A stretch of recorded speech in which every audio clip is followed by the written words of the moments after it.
Alright, in this video, we look at the Fourier series from a different perspective using kernels.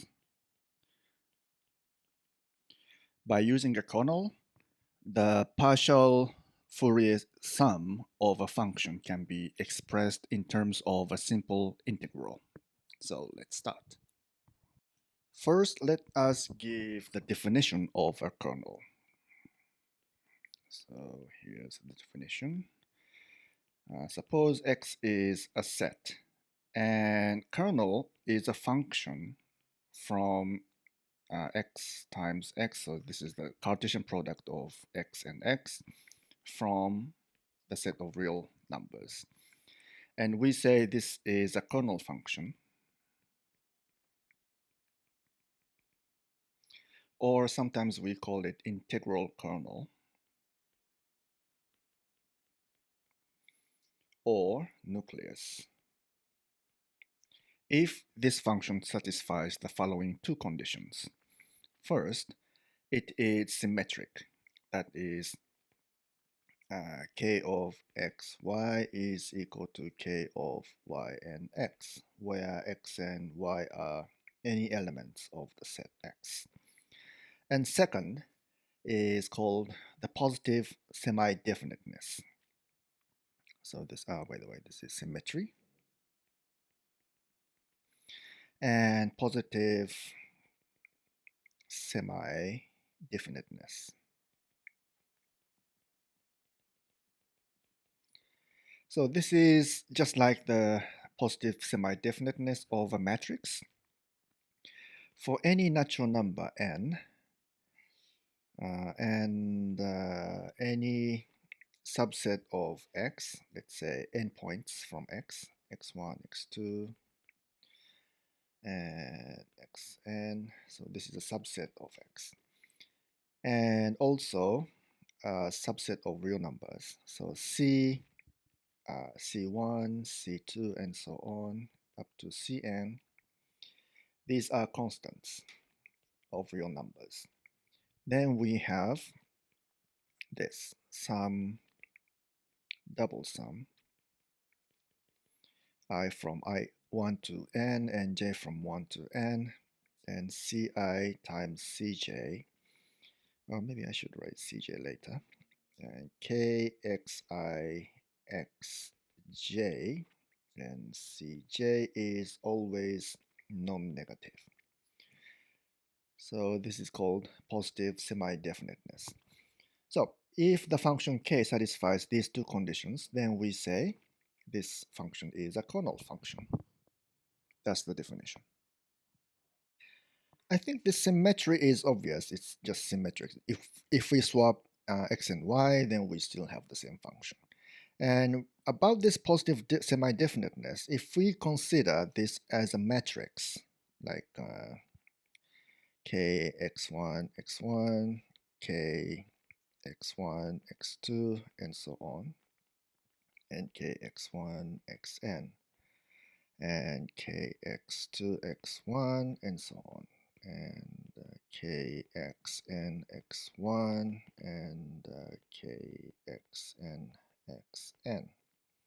So if we consider this matrix, and also consider this as a vector, so like c1 up to cn, and so this is a row vector, and this is c1, c2, and this is a column vector. So this sum is this same as this one. So row vector times this matrix times this column vector, which is greater than or equal to 0. So this is equivalent. So in this sense, this matrix is, we say, positive semi-definite. But the difference between matrix positive definiteness is that we have this inequality for any number of elements here, x, and so this n can be any number, any positive number, integers. So whether this n is 1 or 100 or 10,000, we still have this inequality.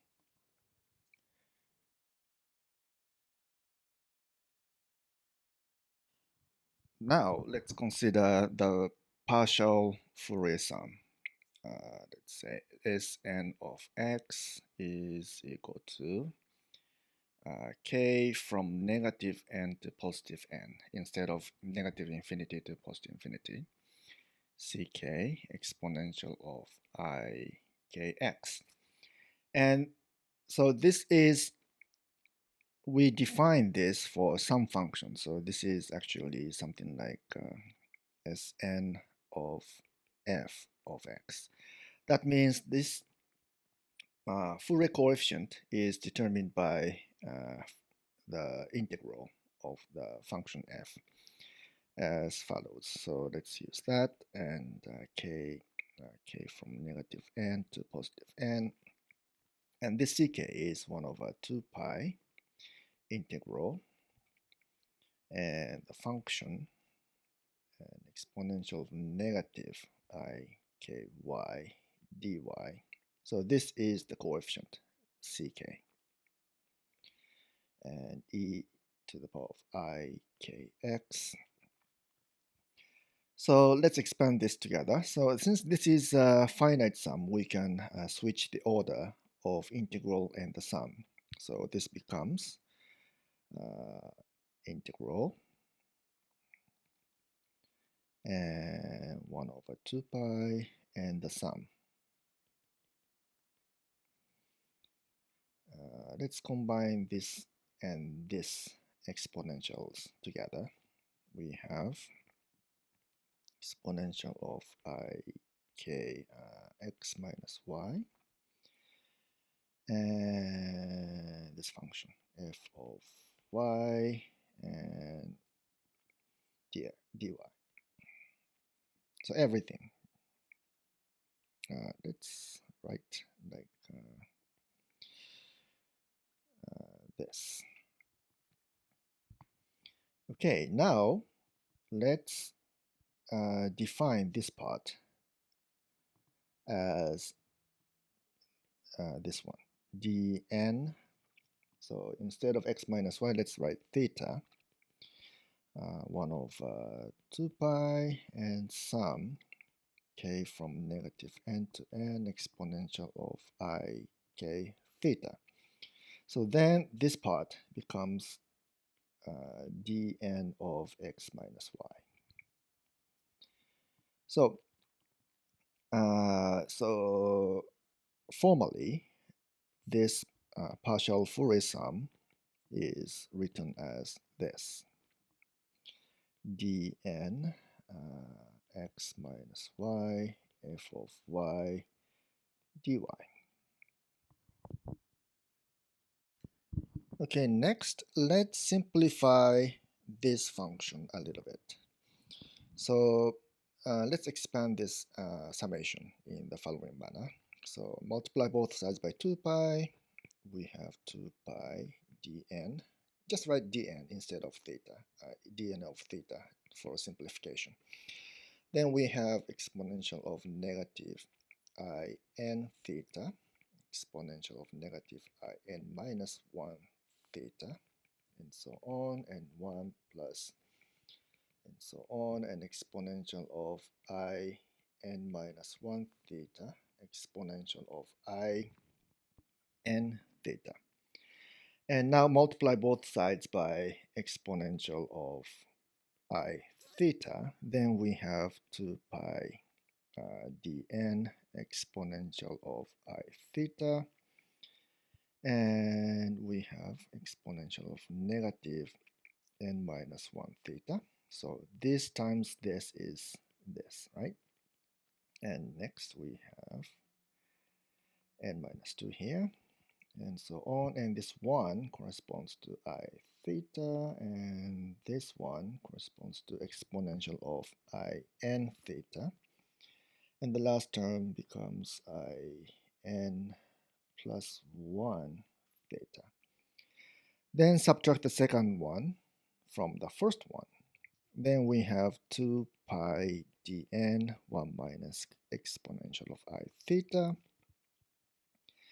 and so this one cancels this one, and this one cancels the another one. So everything will be cancelled except for the first one minus the last one.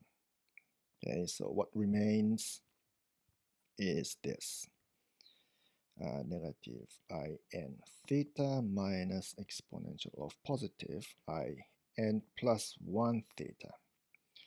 Okay, so dn is equal to 1 over 2 pi and this in plus 1 theta, 1 minus I theta. Now, multiply both sides by negative exponential of I theta over 2. In this way, we can make everything look symmetric. Okay, so if we do this,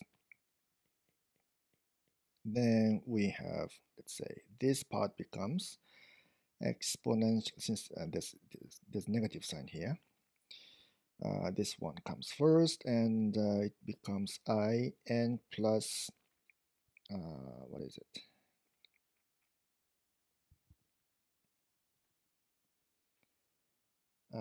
Actually should be negative here.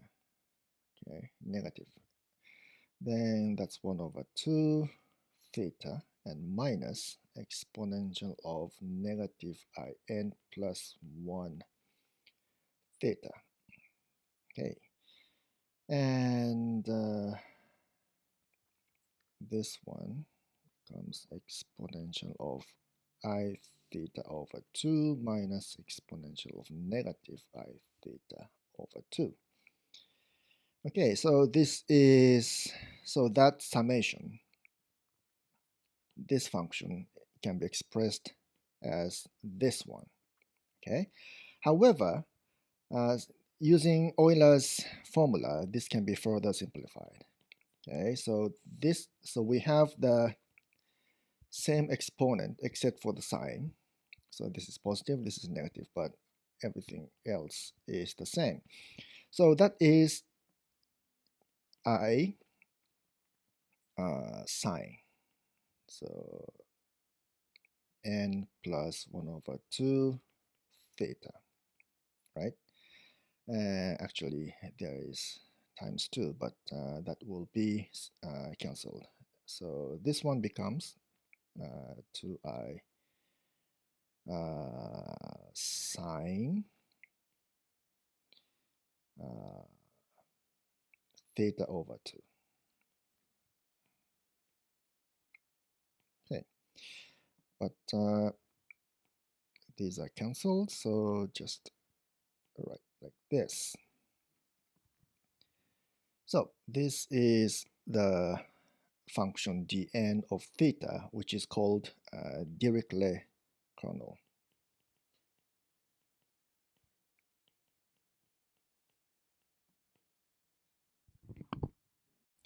And you should show that, it is an exercise to show that this is indeed a kernel. Okay. Well, actually, kernel should be a function of two variables. So in this case, the kernel x, y should be something like this, dn of x minus y. Okay.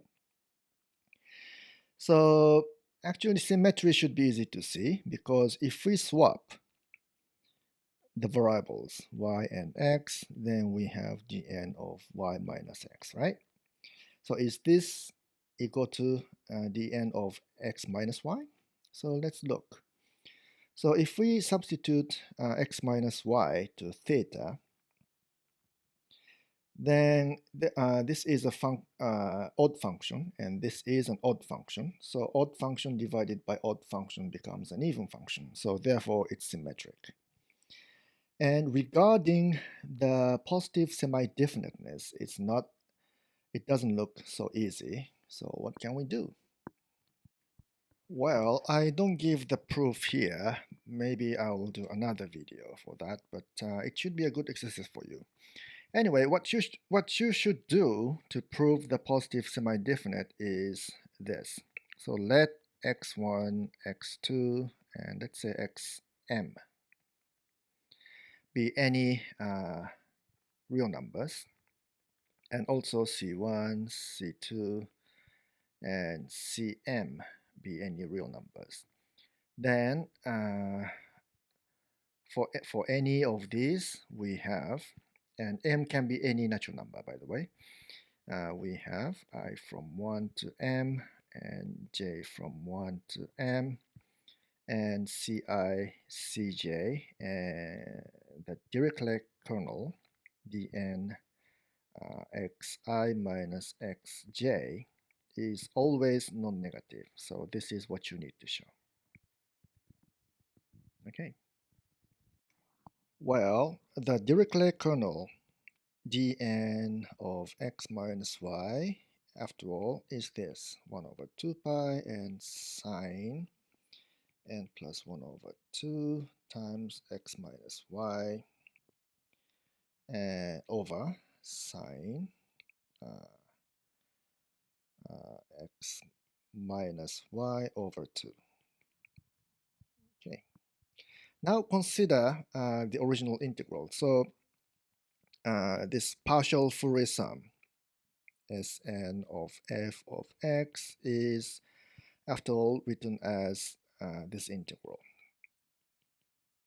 Dirichlet kernel dn of x minus y and f of y dy. Now consider when the case when function f of x is constantly identically equal to 1. Okay, in this case, the Fourier coefficients are all 0, except for when n is equal to 0 and where it is just 1, right? C0 is 1. So if we substitute this, then this is just 1. So in that, and also in this case, Sn of x is equal to 1. It's identically equal to 1. So we have 1 equals to this integral, Dirichlet kernel, and x minus y dy. So the Dirichlet kernel is a kind of normalized function. So if we integrate it from negative pi to pi, it's just 1 for any n. Okay. And if we plot the Dirichlet kernels for different n, we have something like this. When n is equal to 0, it's a constant function. That is actually from this expression, we can see that the constant is 1 over 2 pi. So this constant, this purple line is 1 over 2 pi. And when n is equal to 1, we have this green line, which looks like similar to the cosine function, but it's a little bit different one. And when n is equal to 5, we have this turquoise line. So it has more oscillation than the case of n equal to 1. And when n is equal to 20, we have this yellow line.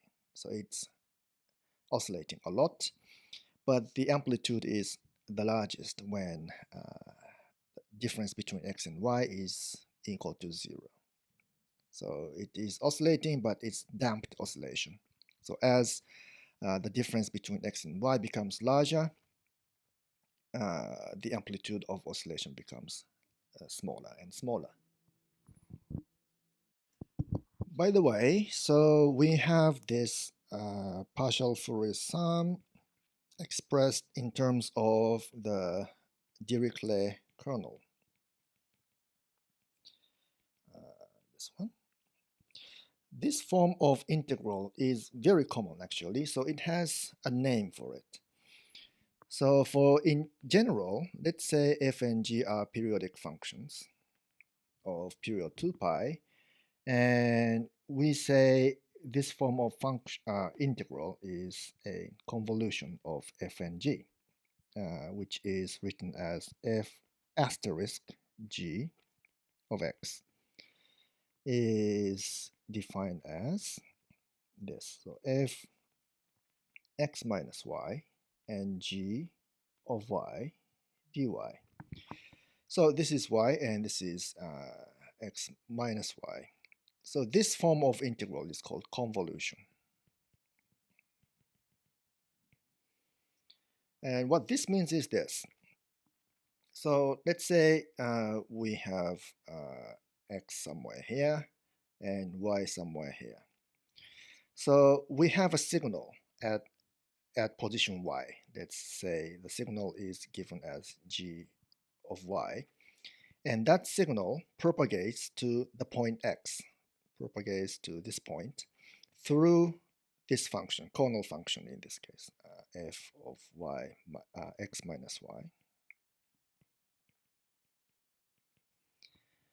Okay, so something happens at y and that propagates through space to x, and that is mediated by f of x minus y, right? And that effect is integrated for various values of y. So y can be here and integrates from, propagates from here to here, and so on. So from negative pi to pi, we collect all these effects to this point. So that is this convolution. So if we use this notation, then the partial Fourier sum is written as the convolution between the Dirichlet kernel and the function.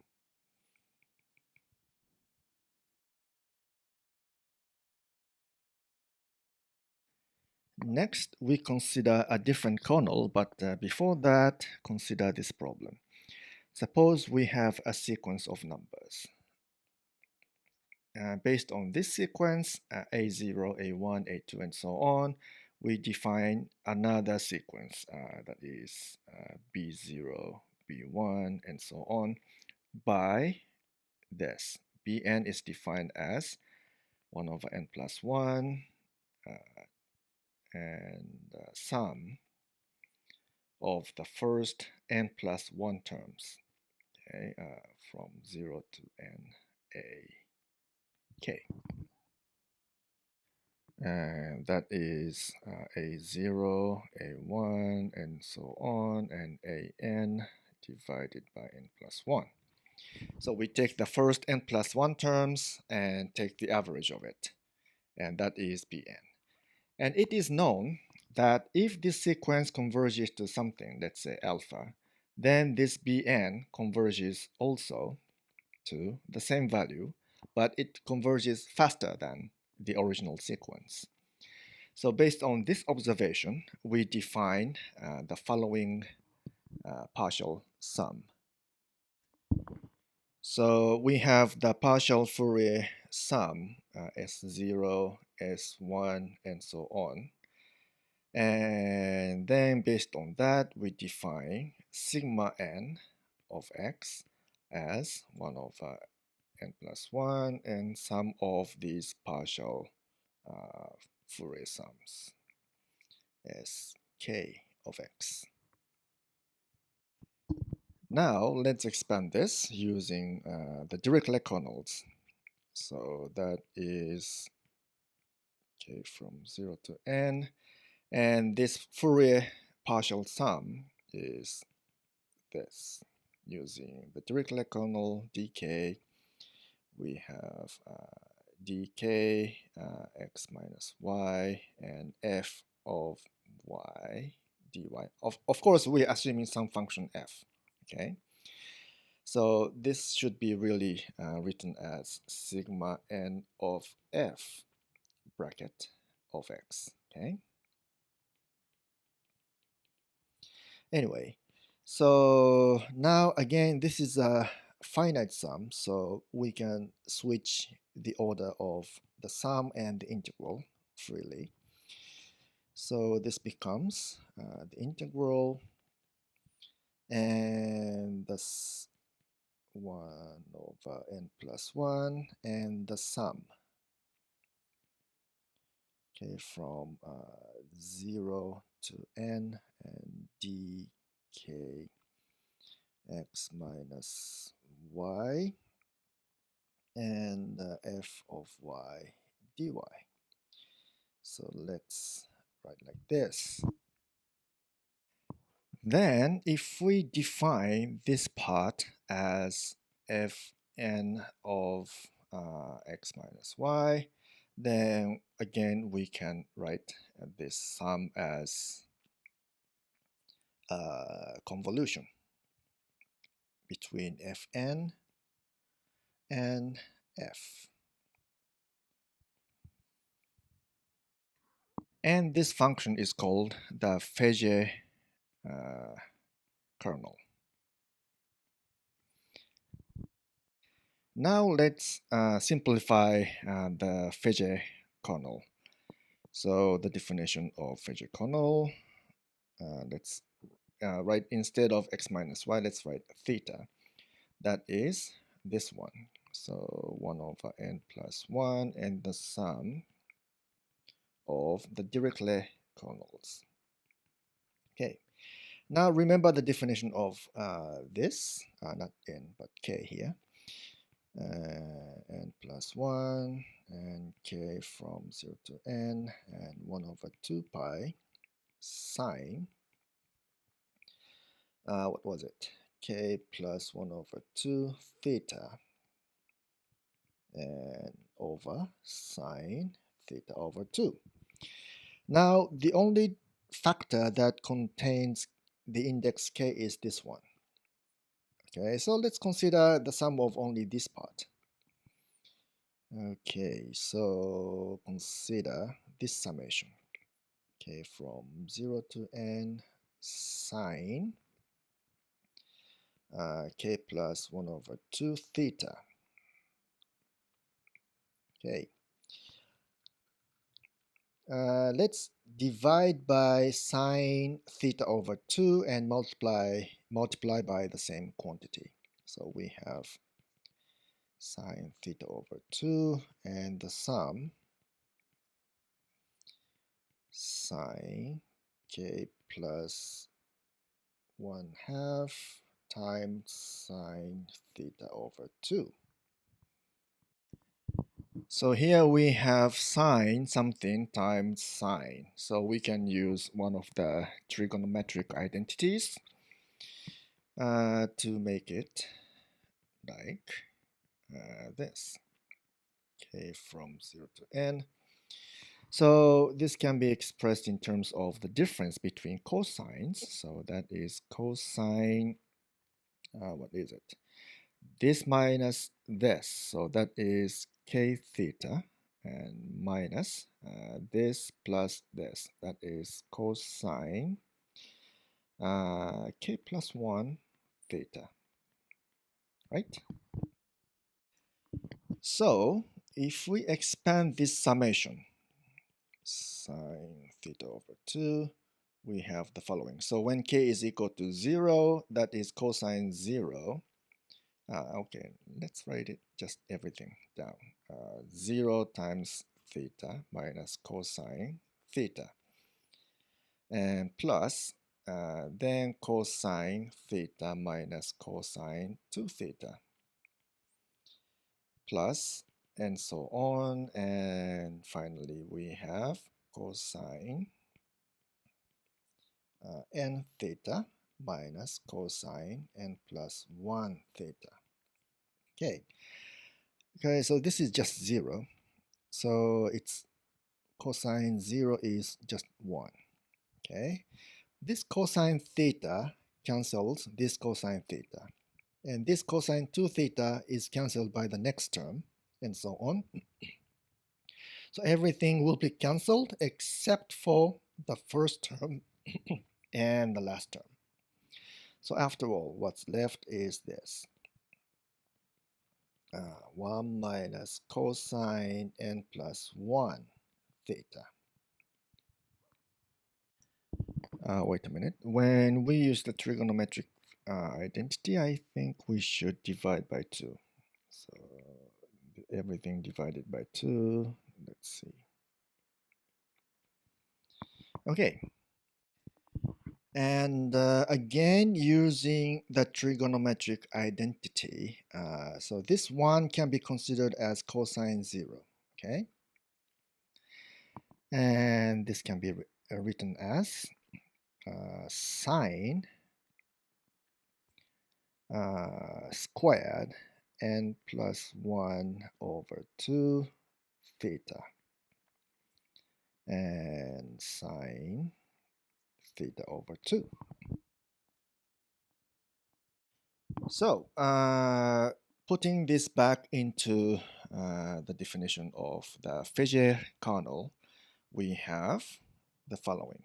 Fn of theta is equal to sine 1 over 2 pi and sine squared n plus 1 over 2 theta, and wait a minute, we have to divide by this, so this is sine squared theta over 2, and wait a minute, we need to divide also by this one, n plus 1, so let's put n plus 1 here. So we have this. Now you should check that this is indeed a kernel.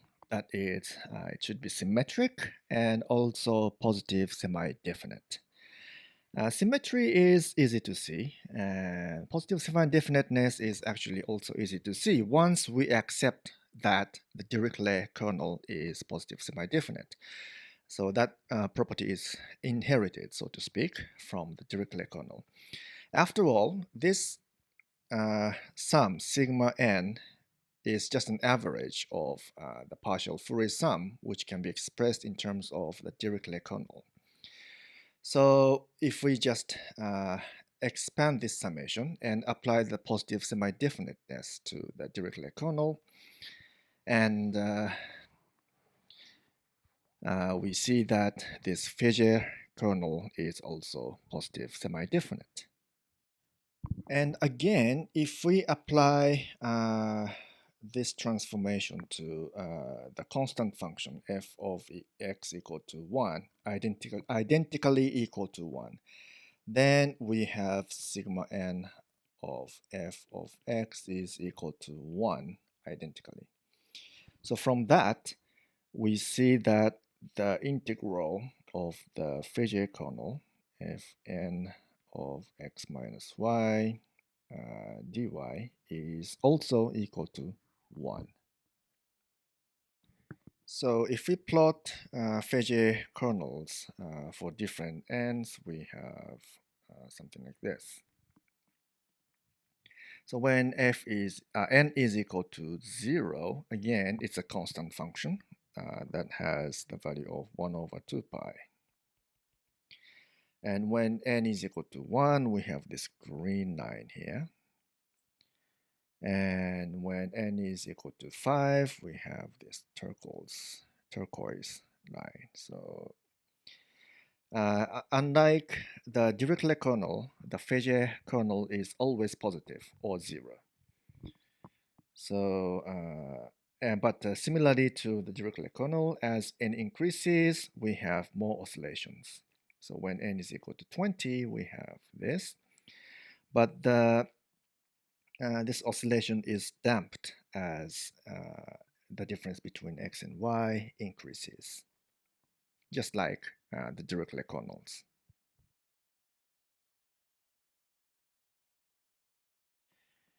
All right, so we now have this sigma n of f of x as the convolution between the Fejér kernel fn x minus y and the function f. So this is the convolution. And now we show this important result.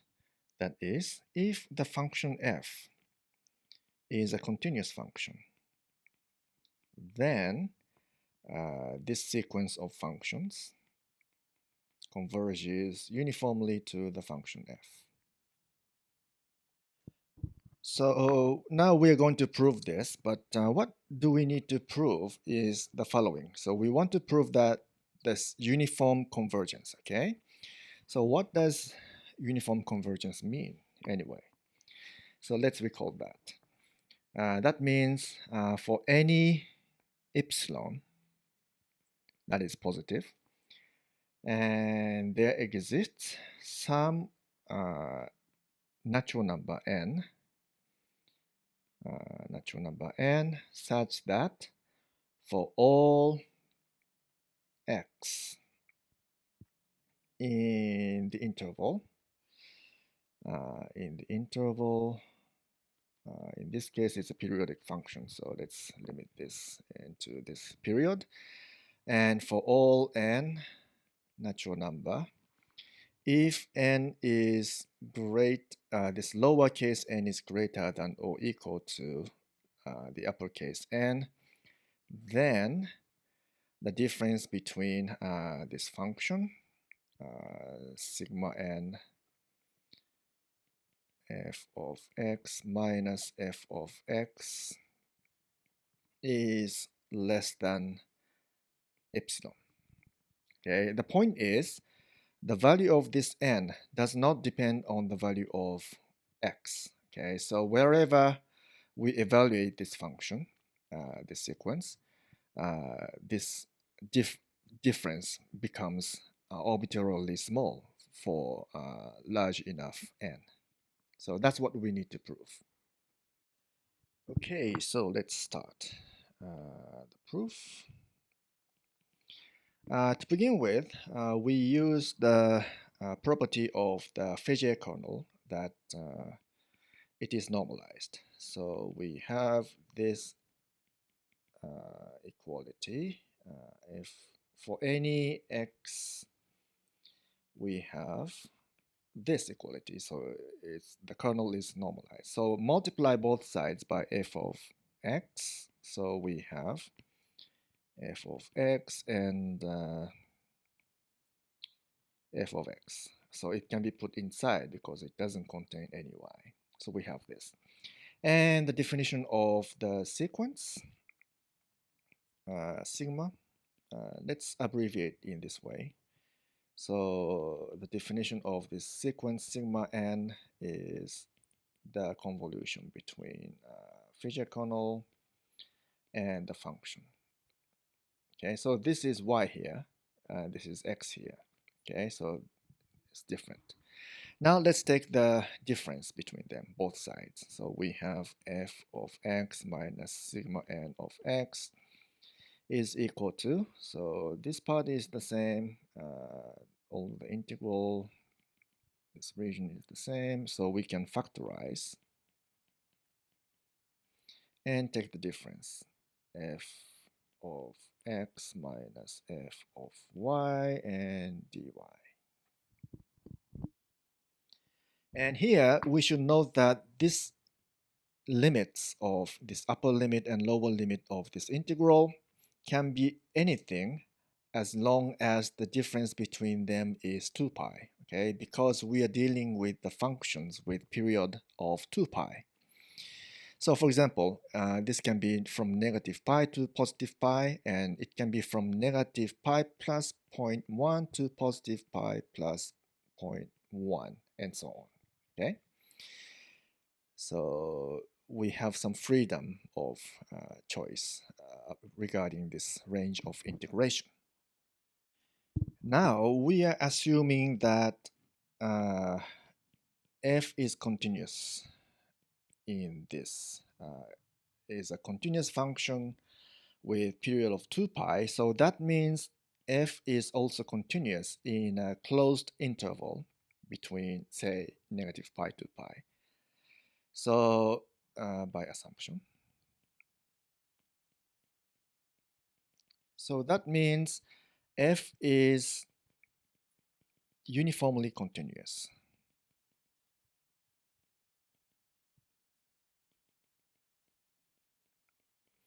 in, let's say, negative pi to pi, but this can be any interval of width of 2 pi, okay?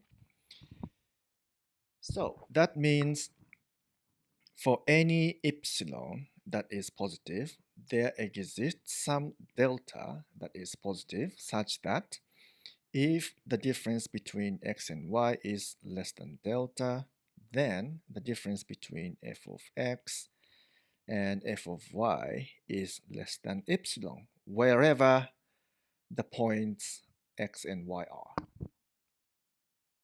Now we split this integral into two parts. Okay, so f of x minus sigma n of x is split into two parts, that is I1 and I2. Okay, where I1 is the integral where the difference between x and y is less than delta. And the integrand is the same, fn of x minus y times f of x minus f of y and dy. And I2 is everything else. That is the difference between y and x is greater than or equal to delta and less than or equal to pi, because the range of integration is 2 pi. The difference between the upper limit and lower limit should be 2 pi.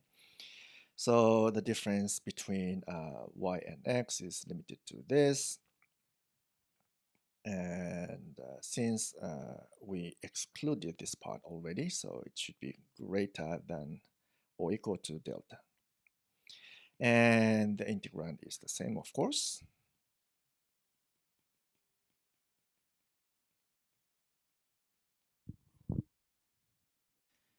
Now, let's consider the absolute value of I1. Okay, first of all. So by using the triangle inequality for the integral, so the absolute value of I1 is less than or equal to, let's see, the integral, this one is y minus x less than delta. And fn is always non-negative, so we can just take it out as it is.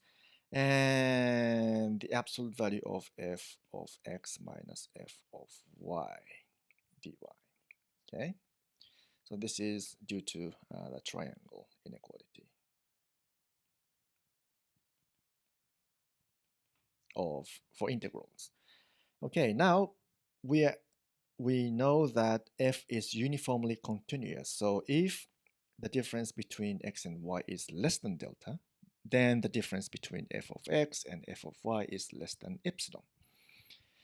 Okay, so this is less than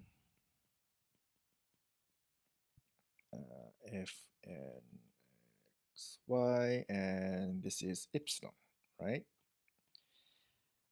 Uniform continuity, uniform continuity. Okay, epsilon is of course just a constant. So we can take it out, and let's increase the range of integration to pi. Okay, let's include this one.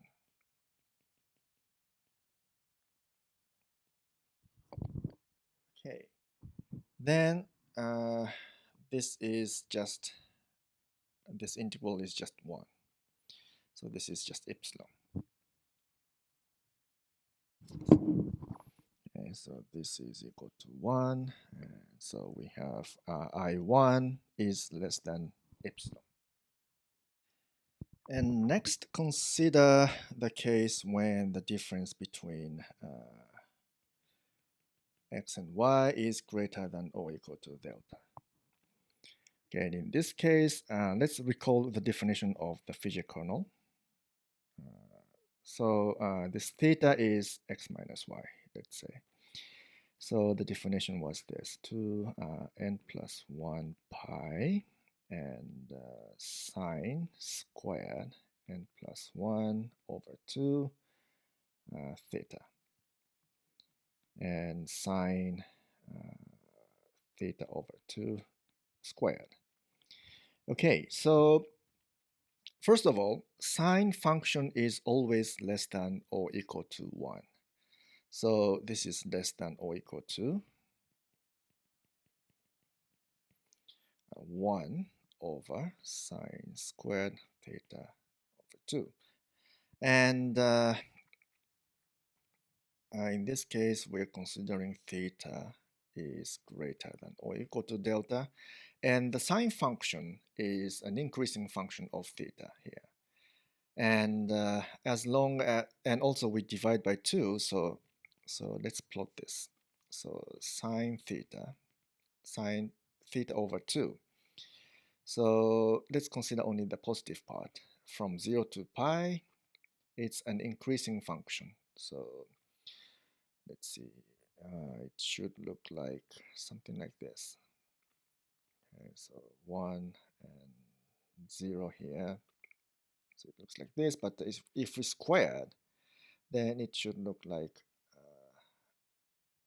it's an even function. So it's always increase as the absolute value of delta increases. So the delta is somewhere here, let's say. So the smallest value of sine squared theta over 2 is this one. So that is sine squared delta over 2. Okay, so this is always greater greater than or equal to sine squared of delta over 2. So if we take the reciprocal of it, we have this is less than or equal to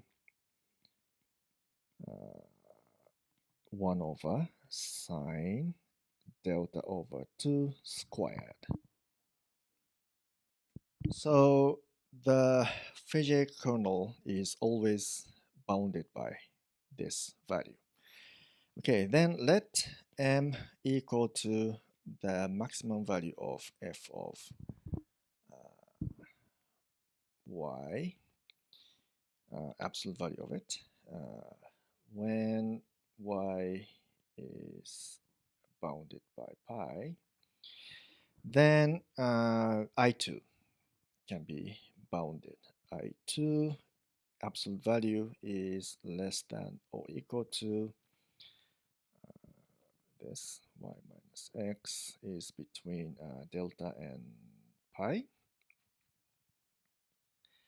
And the Fejer kernel part, so this is bounded by sine delta over 2 squared. And the maximum value of this is m, so this should be bounded by 2m and dy. So all are constants here. So this is less than or equal to, and we just integrate for all possible values from let's say negative pi to pi. Okay, so then this becomes this times 2 pi, and that is, what is it? 2 pi will be cancelled here, so we have 2m and n plus 1 sine delta over 2 squared. So I2 is also bounded by this value. But we have n in the denominator here, so that means for large, if n is large enough, then I2 can be, the absolute value of I2 can be arbitrarily small, that is less than epsilon, let's say. So putting together, we have this f of x minus sigma n of x is less than 2 epsilon if n is large enough.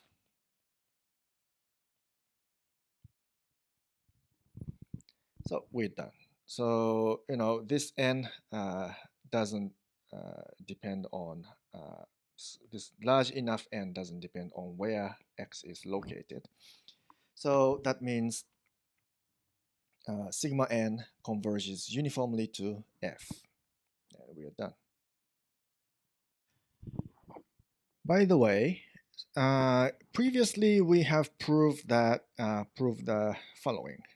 So if f is continuously differentiable, so C1 instead of C0, then the Fourier series converges uniformly to the function f, right? But here we prove that if f is just a continuous function, okay, C0, then this sigma n thing converges uniformly to f. So it doesn't have to be differentiable. It just has to be continuous. So there is a difference between this and this. Okay, that's all for this video, and see you later.